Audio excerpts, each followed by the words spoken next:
Hey, this is Chuck, and you are listening to Fans with Bands, the podcast where we talk to the fans and the bands they dig about life, music, and whatever the hell else we want to talk about. Today on Fans with Bands, we're talking to Annex Void. Check it out. Today's episode is brought to you in part by Fret Rescue. Located in Southeast Michigan, Joe at Fret Rescue has over 17 years of experience as a journeyman luthier. From basic setup to major repairs and restorations, you can put your trust in Fret Rescue. Contact Fret Rescue via email at fretrescue@gmail.com. You can also find them on social media by searching for Fret Rescue, @FERTRESCUE. That's Fret Rescue. Hey, this is Chuck with Fans with Bands, and I'm talking to Gabby, Rob, David, Sam, and Stewart from Annex Void. How you guys doing? Good. How are you? Great. Awesome. And then we have a couple fans. We've got Crystal and Cheryl. And then I'm assuming you guys can hear me and you're just kind of hanging out. But if you want to join in and say, hey, and they're going to wait. So anyway, so I can't remember, Gabby, if you sent me a message or an email. But you reached out and said, hey, something to the effect of like, do you want to check out this other band that I'm in called Annex Void? And I was like, yeah, hell yeah, because I love what you do in Black Note Graffiti. And I thought, well, anything you're in is going to be good. So I booked you guys, and I'll be honest, I didn't actually check out your music until like about 2 weeks ago. And when I did, I was like, I was floored. I had no idea. I didn't really know what to expect with your band, but then listening to this like super technical progressive metal, I was blown away. You guys are fantastic. It very much reminded me of a couple bands I love, which is Oceans of Slumber, and I don't know if you guys are familiar with Cynic, because some of the jazzy stuff that you guys are doing in there is very much reminding me of like this older progressive death metal band called Cynic, but very cool. So, That's awesome. Thank you. so thank you guys so much for being on Fans of Bands. No, thank you for having us on. I know we just debuted our EP like 2 weeks ago, so perfect timing. That's awesome. So speaking of, the band, like, how did you guys form? How did the Annex Void come to be? Well, You can start with us, Gabby. well, I'll give the good version. So there's this band called The Contortionists, and they're super cool. Yeah. And then obviously we're all like experienced musicians, and I was like, man, I think it'd be really cool to like have a band that sounds like that, has that similar vibe. And so me and David at the time were just boyfriend and girlfriend, and now we're about to get married. But I was like, you want to be in this band with me? He was like, sure. I was like, well, who can we ask? He was like, well, duh, we gotta ask Stu. This is like right up his alley. We're like, okay. So we get to David and Stu, and we're like, well, we need a bass player and a guitar player. I don't know anyone else. So Stu found Sam and Rob, and then we were like just hitting it off from there, and it was cool. Yeah. Awesome. Yeah. That's fantastic. So like what time frame was this? Like how long ago? I was like, we formed fall 2021. Oh, nice. Very nice. So first we had talked about it for like June of 2021. Yeah, we were talking about it like all summer and like it slowly we're like picked up momentum. Originally it was just, hey, what do you think about this? And then quickly after like a couple months of waiting, then it also just kind of exploded from there. Yeah. Then we got together, we did our first meeting / like rehearsal. We did a Contortionist cover, of course, and then yeah, it was really cool. We all just vibe really well together. So yeah. Very cool. And where do you guys where are you practicing? And do you have like a studio space? Where is that happening? We started playing in actually, Dave, you were still living in Redford at the time. There was a house that we had lived in right after college, and we had started rehearsing there, and then you guys got a spot in Ferndale. And Rob was also living in Ferndale at the time, so we kind of split our time between the two spots in Ferndale. And then now I guess we're still technically. Yeah, we're still. Yeah. Awesome. And so tell me about the name. How did you guys come up with the name Annex Void? Well, originally we were just Annex, because when we thought it sounded cool, and then I thought that we bring something different to the genre in itself, because I mean, we're metal, but there's some other things happening too. For sure. Realize that like, oh, with, Spotify and social media, if you have like a single name, it's kind of hard for people to find you if it's not like super unique. Yeah. So we thought about adding on like a second part of it, which was Void, and then, yeah, so it just made more sense to do it that way. Very And cool. basically just means like, just like us adding into this unknown space, in metal, or whatever the genre is that we're doing.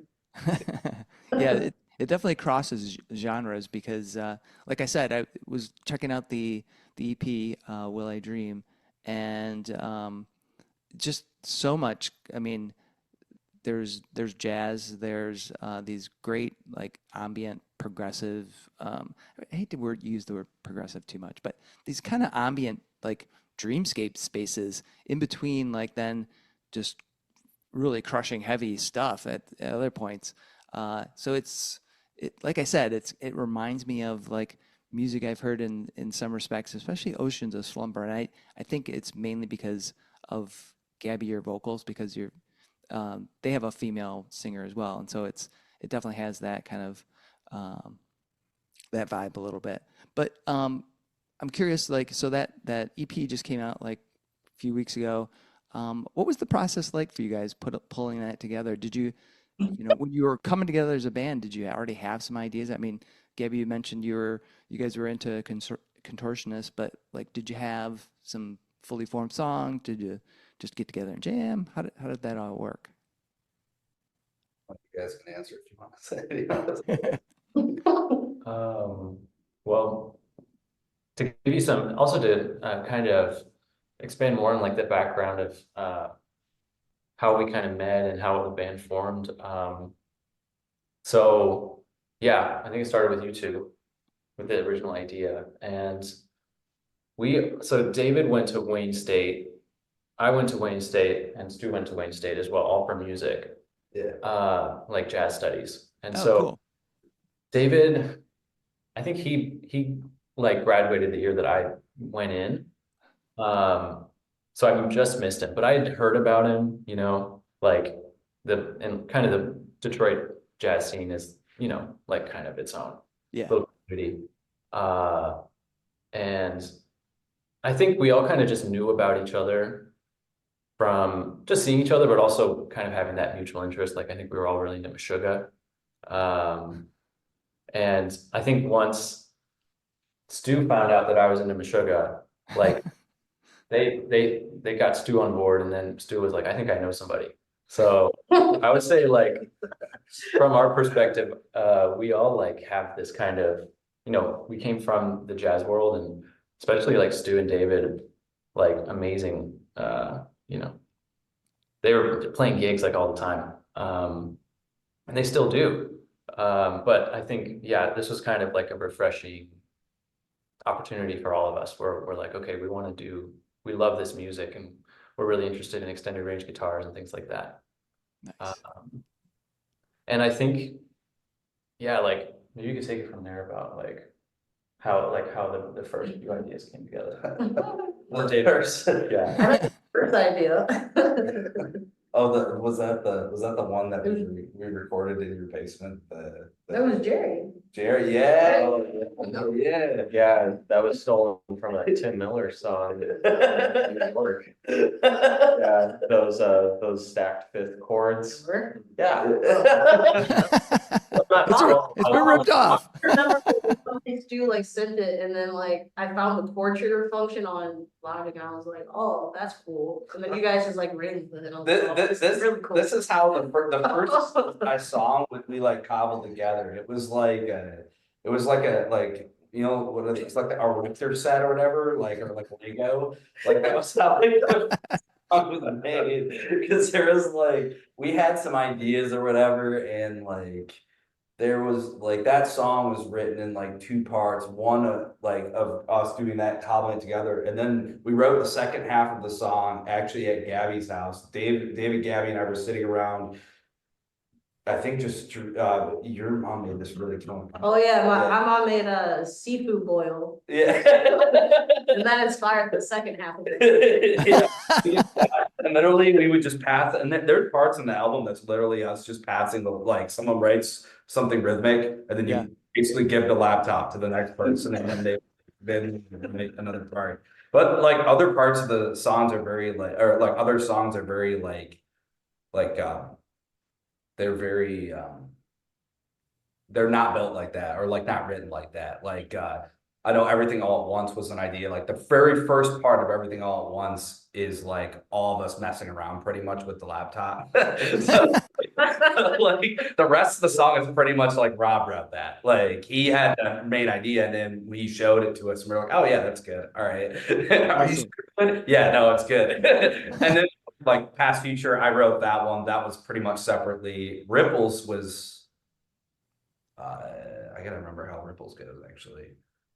I know the ending riff is David's, I know that much. Yeah. And I wrote some part, and Rob wrote some stuff as well. So it's like each song is honestly the best answer to that is every person, like each song is completely different.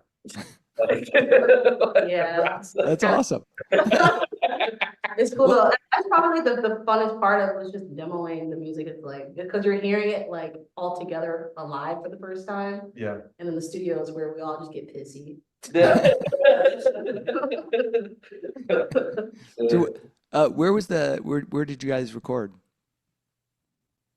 Well, I'll speak up for drums. So we did drums at Stone Soup Studios with Eric Sills. It's in Toledo. Eric's Nice. just fantastic.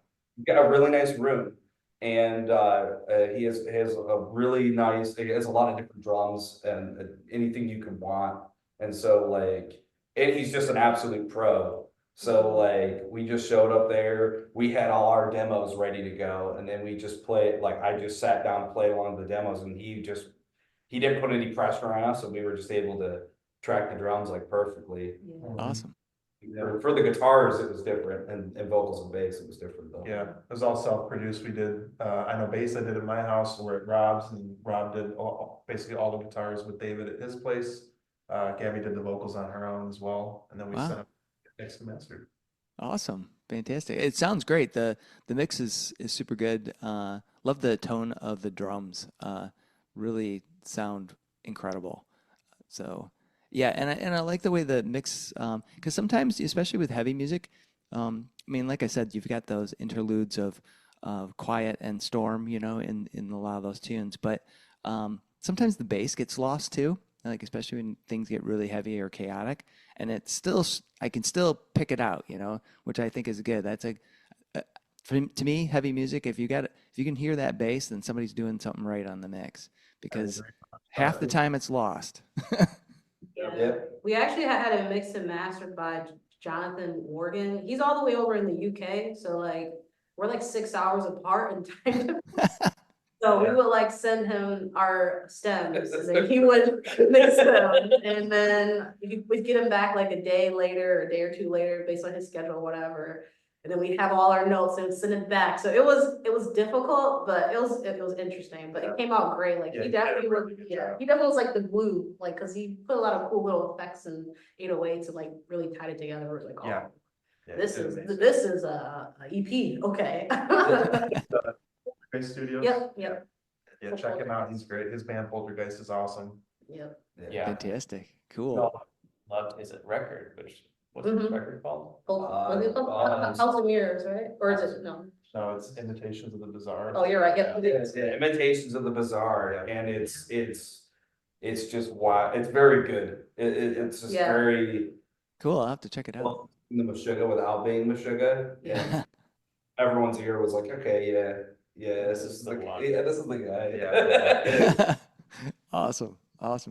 And he's like British too, so like Oh. he was easy to kind of like communicate to in that Mhm. regard, like what we wanted to. He kind of understood it. Yeah. Well, that's probably half the battle, if you get somebody that kind of has a sense for where you want it to go, they can help guide it, Yeah. So Yeah. out of the tunes that are on the EP, I was curious about for each of you, which is do you have a favorite, or one you would call your favorite, and what is it about that song that you love? And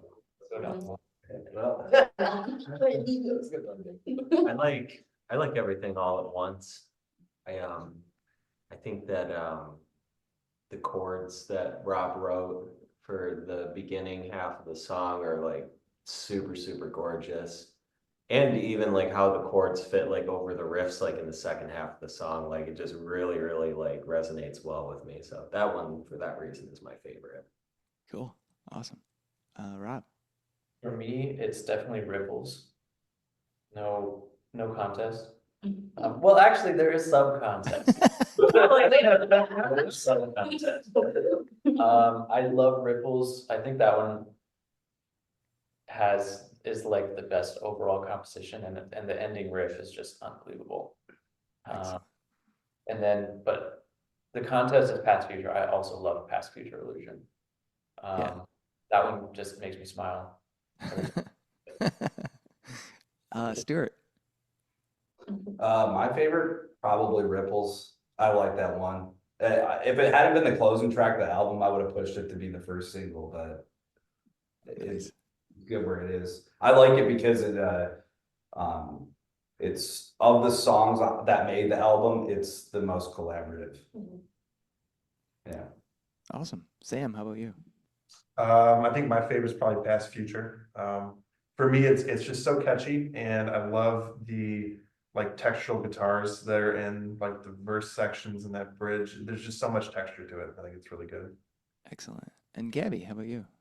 I think I would say Everything All at Once. I mean, originally that was supposed to be the first single we released, but then we changed our mind. And I don't know, like that's just like my favorite melody to sing and my favorite lyrics that I've ever written in that song.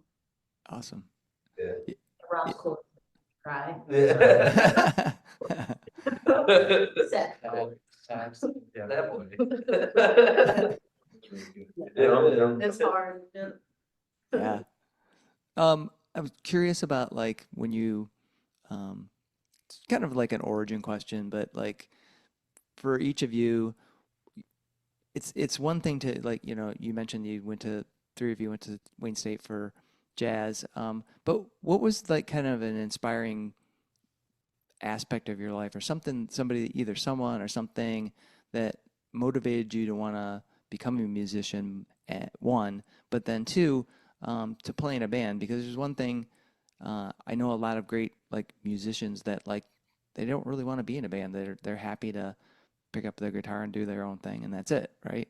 But then there's another level, at least to me in my experience, is that when you go to want to be in a band, it's a joint collaborative adventure with folks, and it's a different kind of experience. So I'm just wondering for each of you, and maybe we'll go in reverse order, and we'll start with Gabby. What was it about your musical journey? Like what made you want to do this kind of music, I guess?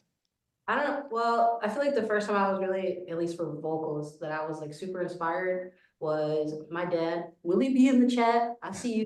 He's in, he used to play a lot of Queen, and I just thought the harmonies Freddie Mercury would do. I'd never heard nothing like that. I was just like, whoa, this is crazy. So that like really inspired me to really get into singing. And I was singing in church as a kid too, but Queen really. And then as far as being in a band, this is also gonna sound really cheesy, but I used to like the movie Camp Rock a lot when I was like 8 years old. I thought it was so sweet. Now I'm like, wow, this is really cringy. But no, I used to love Camp Rock. Yeah, I wanna be in a band with people that like do cool stuff. Yeah. So that was pretty much it. Awesome. Sam. For me, I started music. I guess I kind of had to for school, and I picked the bass because it was the biggest one. I was like, that looks cool, and it stuck with me. But then as soon as I got a bass guitar, I had some friends that played guitar, and we were jamming. And I think for me, being a musician and being in a band are one and the same. I couldn't imagine one without the other. Then musically specifically, I would say listening to Dan Briggs playing in Between the Buried and Me, like on Colors or any of those albums, like they just the bass that he was doing was just phenomenal, and it really inspired me to, I don't know, push boundaries and write things that I didn't hear very much. So Cool. Excellent. Stewart. You know, I really liked Camp Rock as well.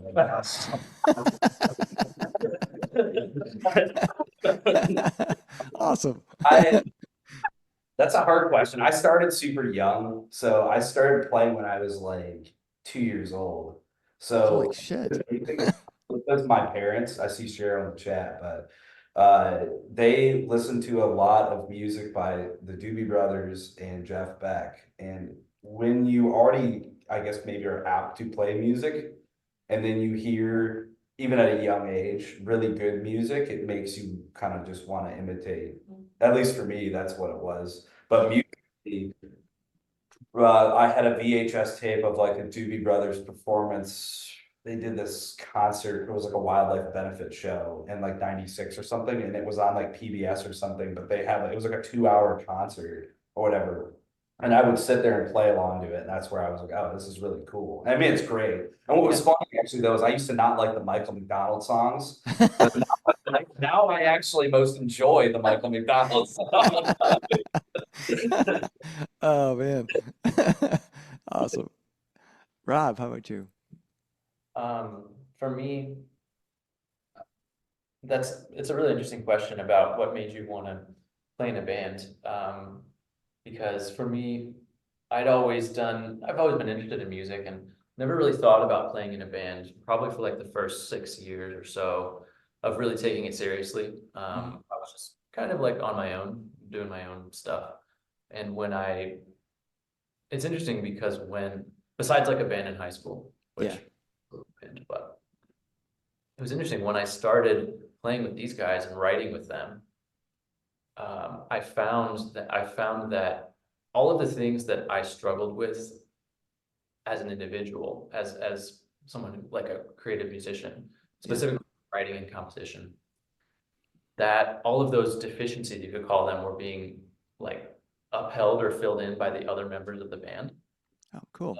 And that has been one of the most satisfying things I've ever experienced. Like having an idea and then watching it kind of bloom through the help of other people. And I feel really, really lucky to be in this band because everyone is so amazing in this group.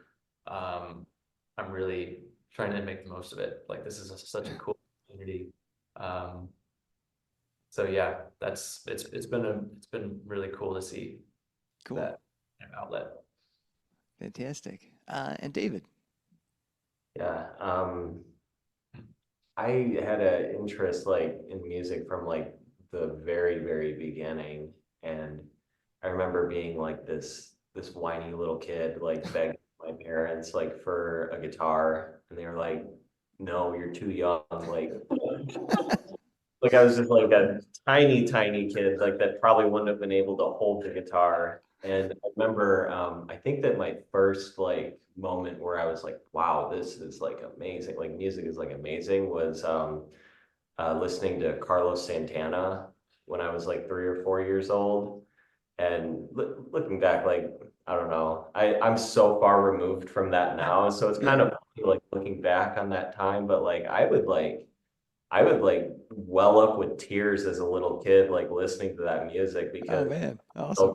like I want to do this so, so badly. And so when I finally was able to get a guitar, it was like a dream come true. And I've like just never stopped since then. And it's led me to being in this project, which like Rob said, I'm like super grateful to be a part of. Fantastic. Did you ever learn any Santana tunes? I think like over like the course of my youth, but I probably wouldn't be able to remember them now. Well, just because when you were talking about being a little kid and being like having it be like an emotional experience listening to Santana, I feel that same way with him, like with one tune, and it's a song called Europa. Um, that tune is like almost like Steve Vai when he plays "For the Love of God." It's just like, what the hell? How did this guy like channel that? You know, it's like Jesus. Man, those two are like, you're speaking my language. I literally played Europa in my 8th grade talent show. Oh, really? Awesome. Yeah, I love that song. It's crazy. Like that, yeah. So, another kind of like origin question. What was the very first album, cassette, CD, whatever that you either um, that you bought with your own money, but you know it could have been like I don't know, your mom gave you some money for Christmas or something like that, so you didn't have to like have a job or anything. But um, let's start with David. We And all this kind of grew up in streaming, so it's like. And after thought. this is like going way back. Than American Idiot by Green Day. Oh, let's. Excellent. That was mine too, really. I couldn't think of it. I'm glad that you said it. Wow. Awesome. It So was Rob, I remember because I had like a 256 megabyte iPod. And yeah, I was like, I'm gonna get, and I think I only got 5 of the songs. I only bought 5 of the songs from American Idiot. Put them on the iPod, and that's what I would listen to. excellent. Yeah. Stewart, how are you? I'm trying to think about this. I didn't like my parents had a lot of good music already around when I was younger. Mm-hmm. I'll see, listen to that, but the first one that I actually bought, oh man, I'm trying. It was probably it. Oh, I know what it was. It was "Appetite for Destruction" by Guns N' Roses, and it was I bought, I bought this album in 8th grade on iTunes. I was so I had to think about it for a second. Oh, Like man. you hear on the radio like "Sweet Child of Mine" or Paradise City, and I was so about it. Oh, that's awesome. I will say that album's great though if you have headphones and you listen to it because they double track. They did a single guitar track on each side, and both the guitar players Slash and I can't remember the other dude's name. They play completely differently the entire time. That was my first exposure to being like, oh wow, it's you can hear like they play so sloppily, but yet it sounds so good. Yeah. Yeah, I don't know if I've ever actually listened to that album like all the way through. I'll be honest. But it was I haven't listened. I'm very as like David with you being far away removed from City. I'm so far removed from that now, but Oh like yeah, I know. but like I remember I used to really like the album. So I mean you could probably listen to it. It probably still slaps for what it is. So. That's right. Yeah. Sam, how about you? Oh man, I'm having a hard time remembering, but for some reason I want to say it was "All Hope Is Gone" by Slipknot. Oh, That might have been it, which I still spin to this day. So you know what? No problems with that. That like a fun side note. Well, I don't know if it was actually fun, but I saw Slipknot on the side stage at Ozfest years and years and years ago. Yeah. That was the most frightening pit I've ever been in my life. I was like literally worried, like if I fall down, I'm getting trampled. I'm gonna Yeah. die. Like, Yeah, I saw them live, and some dude had to get carried out of the pit with like a broken leg. But I was not in the pit. I just, oh my god. yeah, yeah. Yeah. I've been in plenty of pits and had, some serious, well, not totally serious, broken nose and dislocated knee, but that was the most scariest pit I've ever been. That was frightening. You made it. You made it. So Yeah. that's something about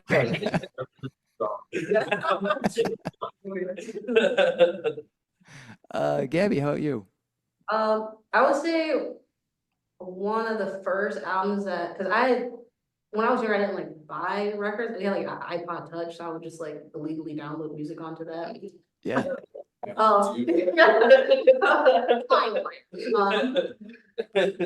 Yeah.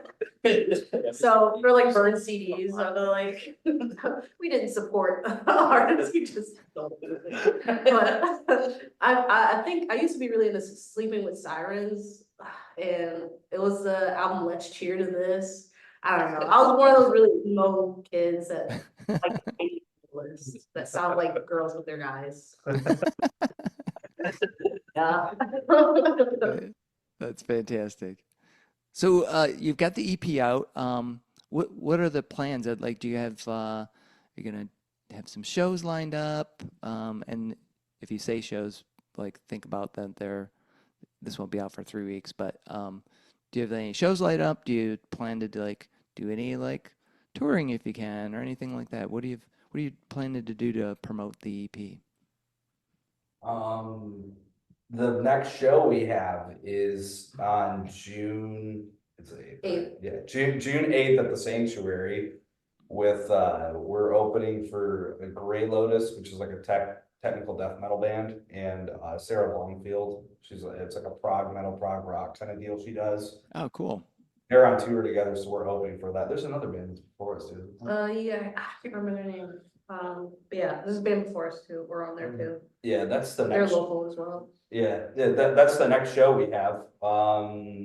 Do we have anything else? Can we talk about anything? Yeah, that's the only we can announce right now. Okay. And also probably gonna release another single, maybe fall or whatever.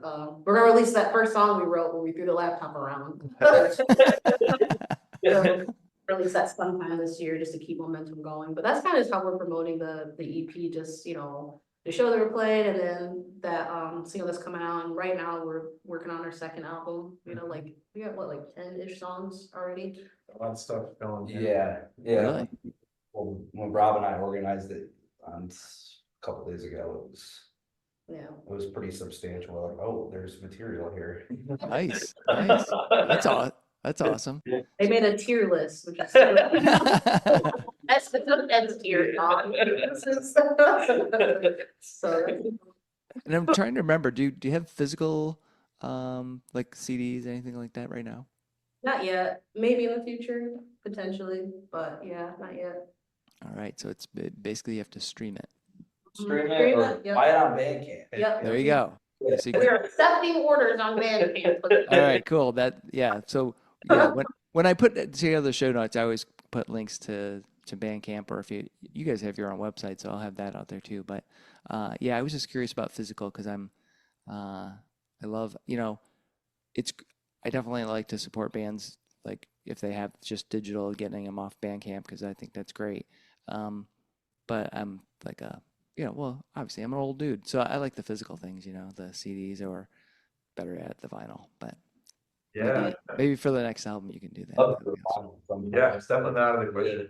Yeah. Something very cool to do. Yeah, this is our first record EP together, so we're just trying to test it out and see what works, you know. Yeah, for sure. Release it in the future on physical. Cool. So the kind of band fantasy question I like to ask is if you guys could play anywhere in the world, where would you like to play, and what bands would you like to have on the bill? I'm gonna say like I feel like the The second part of the question is easy, I think, for all of us. yeah. Yeah. All right, well, let's start with Sam. You can get the. Where in the world would I like to play?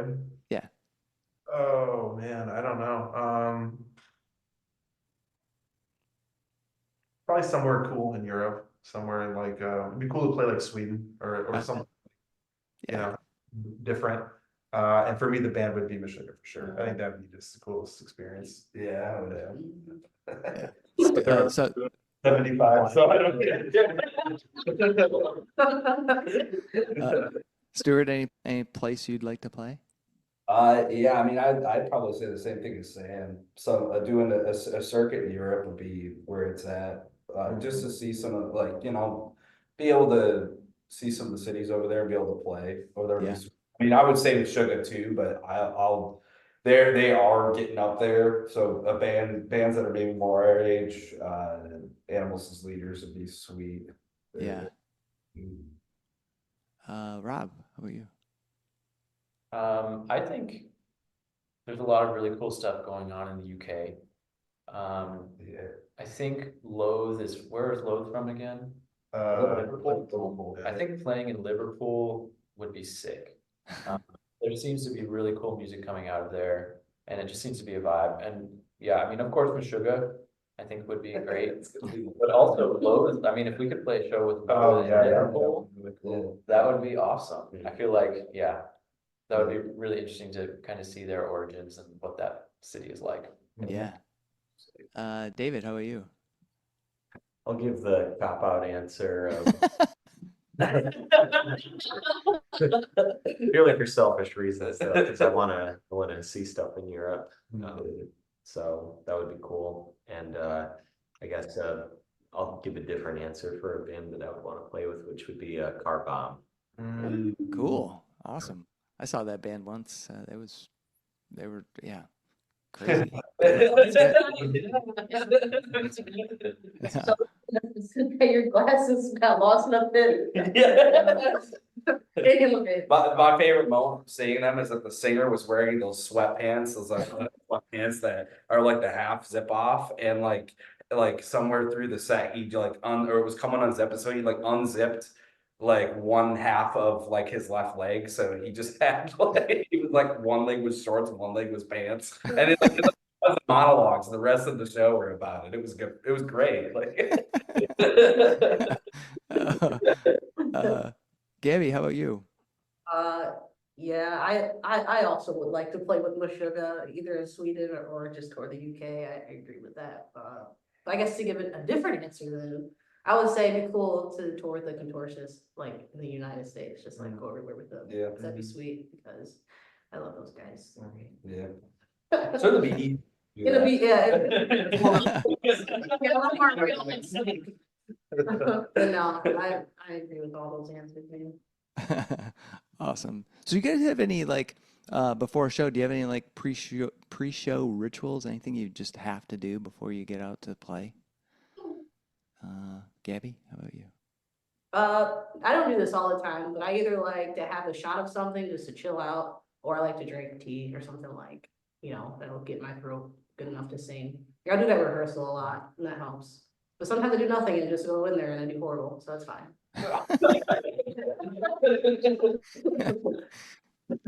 Sam, how about you? I like to stretch my back because I'm old and my back hurts, so I do that. That's about it. Excellent. Stewart, how about you? For me, I don't really have it. I mean, I do like to have a beer during the set. That might be the ritual. A beer and a water. That's like the set ritual. But honestly, I don't really have. Maybe just like a little just stretch my forearms or something. That's it. Like I like to just go into it and play and not have to think too much about it. Nice, nice. Rob. Yeah, for this, it's nothing crazy.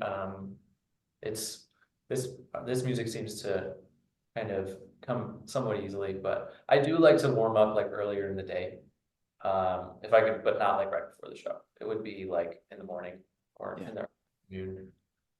And literally just play scales, like play scales with the metronome. That's probably like the best. I always feel better if I do that. And David, how about you? The only thing that I really do is I just do hand stretches before I go up there, because sometimes my hand cramps up a little bit trying to reach for those lower strings on the guitar. Yeah. Yeah. Crazy. So I'm curious, like, how do you feel like the music scene is in Metro Detroit for the type of music that you guys play? How do you feel it? Is it receptive? Is it not receptive? For our type of music, like, Yeah, for the kind of progressive technical music that you guys are playing, the jazz influenced metal. I think so. Yeah. I mean, there's a lot of bands around here that are doing progressive things, maybe not necessarily the same thing we're doing, but that are progressive in their own way. And I think that there's a lot of good venues and people always come out to the shows. So there's a pretty decent scene, I would say. Nice. Yeah. You played what, 3 shows now? Yeah, 4 shows? Yeah. There's a 3. Yeah, and like all of them have been like pretty, like people have shown up to it and all the bands are cool. Like, I mean, that record release show, you had the Free Jazz Group and there was Dr. Pete Larson. He's fantastic. Yeah. But just really good techno music. But like we played a show, what was it called? The big one, the diesel. Corpus. Yeah, Corpus. Yeah, and like there was a ton of people there. I would say there was at least I would say total 300, 400, maybe even 500 people out there, like just hanging out, like catching all the bands, and people would just, they go to the bands they like, whatever, and then hang Yeah. out. And there was 14 bands. Yeah. So there's a decent amount of, at least with metal, there's a lot of local bands that try to get out and play a lot. So Yeah. Because I was thinking that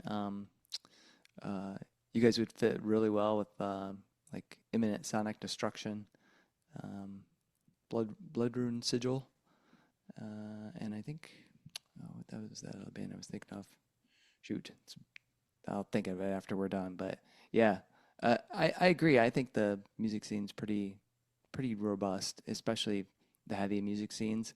There's a really good, Metro Detroit has good stuff. Surprisingly, in Kalamazoo, there's a lot of super heavy progressive bands out there. Drink Their Blood. I just actually went and saw those guys not too long ago. You guys ever heard of Lucius Fox? No. You guys should check them out, one, and two, do a show with them because they're fantastic. It's just two dudes. It's two dudes, crazy drummer and a crazy guitar player, and they do songs about like glaciers, and the last album they did was all about the moons of Jupiter. So oh, that's really cool. Very Yeah. sweet.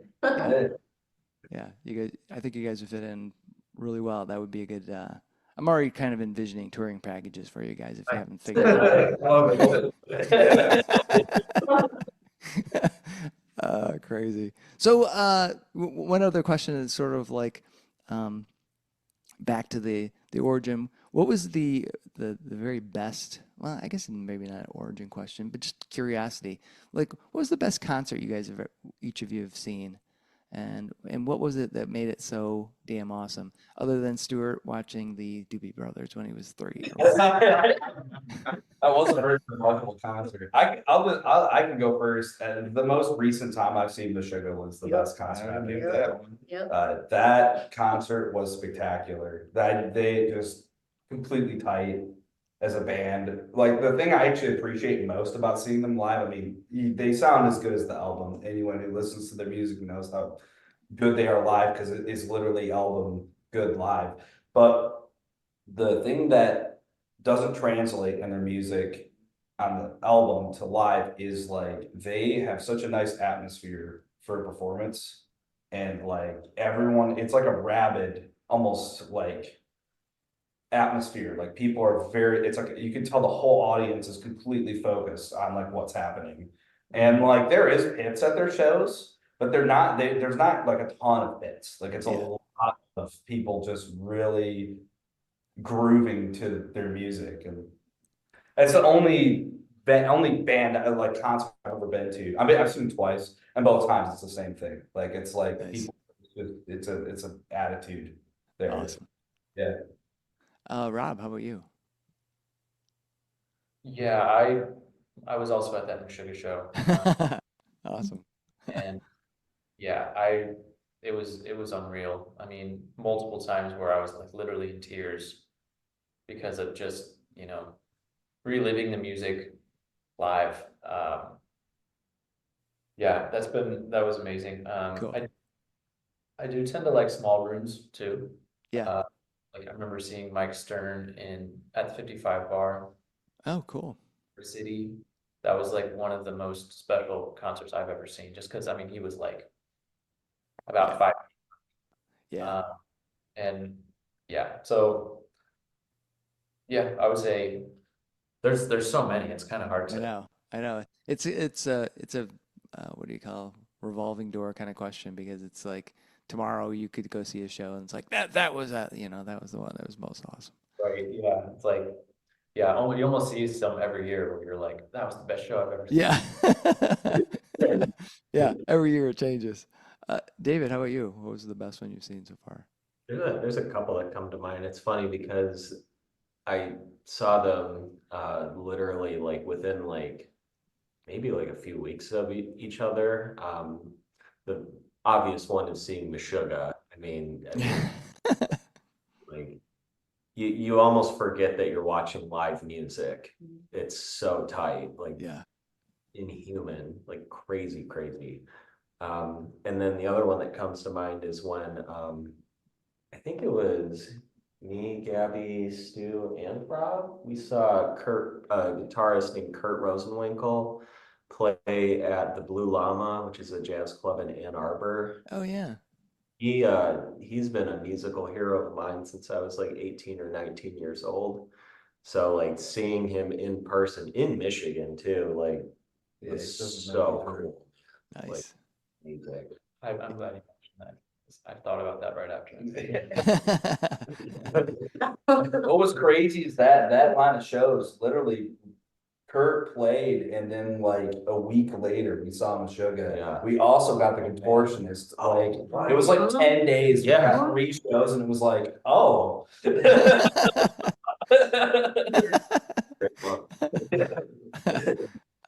Gabby, how about you? I also agree about the Meshuggah. I didn't wear earplugs and I don't regret it. My ears were hurting really bad, but I'm glad I didn't hear everything.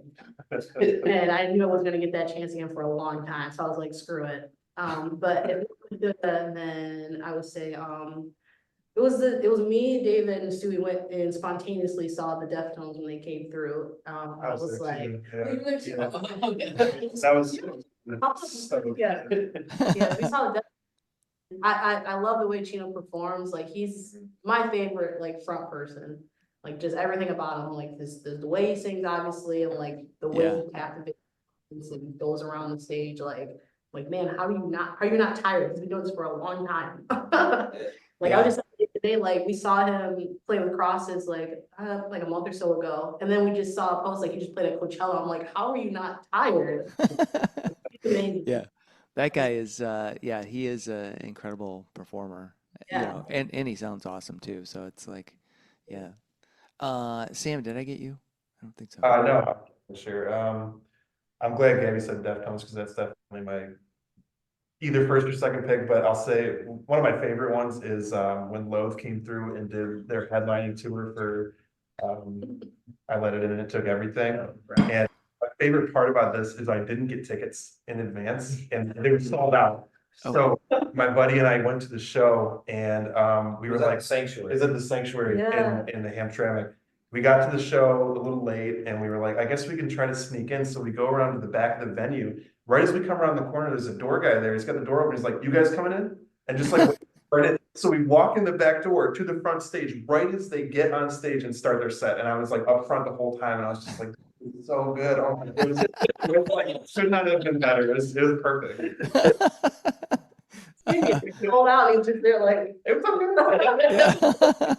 That's- yeah. That is awesome. That is awesome. I've only seen Meshuggah once, and that was when they this was a while ago, and they opened up for Tool. Well, this is like how long ago? Was this 2001 or 2? Yeah, it was way back. No one knew about them back then. Yeah, yeah.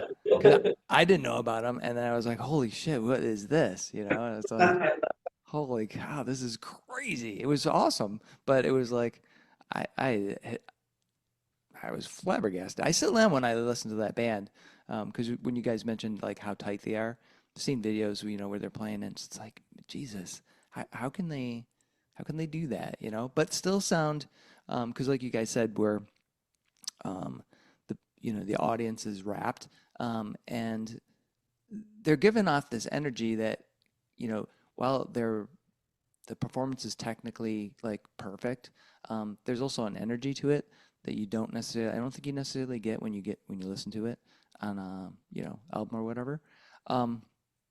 And I had the exact opposite experience the first time I saw Dream Theater. Again, a very technically awesome band, but like I was so bored. I was like, what in the fuck? It's like it was like why like I really did feel this way. Like I could have just listened to the CD at home. I mean, it has the same amount of energy as this. Like, and I'm bored out of my gourd. I love, um, Mike Portney and his drumming and everything, but I was just like, this is boring as hell. But when I saw Meshuggah for that one time, it was totally awesome. And I was like, Jesus, what are they doing? So, I actually have a theory about that. I think it's because, I feel with Meshuggah, the goal is while they're making complex music it ultimately is still actually kind of simple in a lot of ways versus, and they make it, it's basically complex, but it's not overtly trying to be complex necessarily. Yeah, and there's always a groove happening. So versus like with Dream Theater, and I used to listen to them a lot in like in high school and stuff like that. And they often sound like they're intentionally trying to make really complex music, which is cool, but it has its place, but yeah. it's not always I don't find it nearly as contagious. Yeah. If that I don't know. Yeah. Sorry, Another. we love you. Please take us on to it. I know. I'm saying these like the shit about them playing like live. I love the band's music, but like live, I was just like, felt like it was like just stale bread there. But I'm curious. Like, do you guys? What do you guys think of Gojira? Oh, I used to love Yeah. I listen to them all the time. The Flying Whales album, Yeah. that's what it's called. Flying Yeah. Whales. From Mars to Sirius. From Mars to Sirius, Yeah. yeah. I used to love that album. Yeah, the Way of All Flesh is so good too. Yeah. Oh my God. Yeah, Yeah. I love them. Yeah. Yeah. I was just thinking of Gojira when we were just talking about Meshuggah because there's sort of another dynamic there where they have, and I think when you were talking about Stewart, simple music that is also complex or gives that, that Gojira has that for me. They've got these really kind of, it's basic kind of stuff, but then with the way they put it together, it just sounds, I don't know, amazing. The drums too, because he is just ridiculous, and he like will play the craziest stuff over like a relatively simple guitar part, but then make it sound like just gnarly. Yeah. I just find it interesting is when they'll make a really simple sounding riff that sounds like quarter notes, but in reality, the guitar players are like, I'm like, that is really fast, actually. Awesome. Well, guys, I want to thank you so much for being on Fans with Bands. I really appreciate it, and I'm, stoked to see you live. Hopefully, I'll have to check my calendar and see if I can make it out to the 8th because that would be cool. That said, I just have one last question for you guys, and that is, pineapple or no pineapple on pizza? Yes, pineapple. Yes, 100% yes. Yes, pineapple. Yeah. We'll go. Is that unanimous band right there? He's probably not. Oh, I was recently converted to pineapple like less than a year ago, so I'm still feeling it out. I'm not opposed, I'm just sus. But pineapple, No. that's the key right there. That's bacon. Let's go. Let's go. That's where you lost it. Yeah, so look at in this band we work at democracy, so Yeah, one, so yeah. yay on pineapple. there you go. Awesome. Great. Well, guys, thanks again for being on Fans of Bands. I appreciate it. Thanks for having us. All right. Many thanks to Gabby, Rob, David, Sam, and Stewart from Annex Void, along with fans Crystal and Cheryl for joining me on this episode of Fans of Bands. I had a phenomenal time talking with Annex Void. Their EP called Will I Dream is outstanding. If you love brilliant, heavy, technical, progressive music, you've got to check out Annex Void. Get them on your playlist. They're fantastic. You can catch Annex Void live on June 8th at the Sanctuary in Hamtramck and on June 29th at the Music Factory in Battle Creek. Stay tuned to their website and socials for more information. See the show notes for all the details and links. Bands are nothing without you, the fans. Purchasing music and merchandise is critical to their survival. If you can help out your favorite bands, please do. If you're in Michigan, consider following the Playing in Detroit Area Tonight and SE for Southeast Michigan Music Facebook pages. They are fantastic places for fans and bands to support each other and share our combined love of music. Thank you all so much for listening. Be sure to hit subscribe on your favorite podcast service to get each and every episode of Fans with Bands. Spread the word by rating the show, telling your friends, telling your neighbors, telling your family, telling your priest, tell everyone, and leave a comment. We want to hear what you think. You can keep in touch by following us on social media. This is a Life in Michigan production. Until next time, be well and kick out the jam.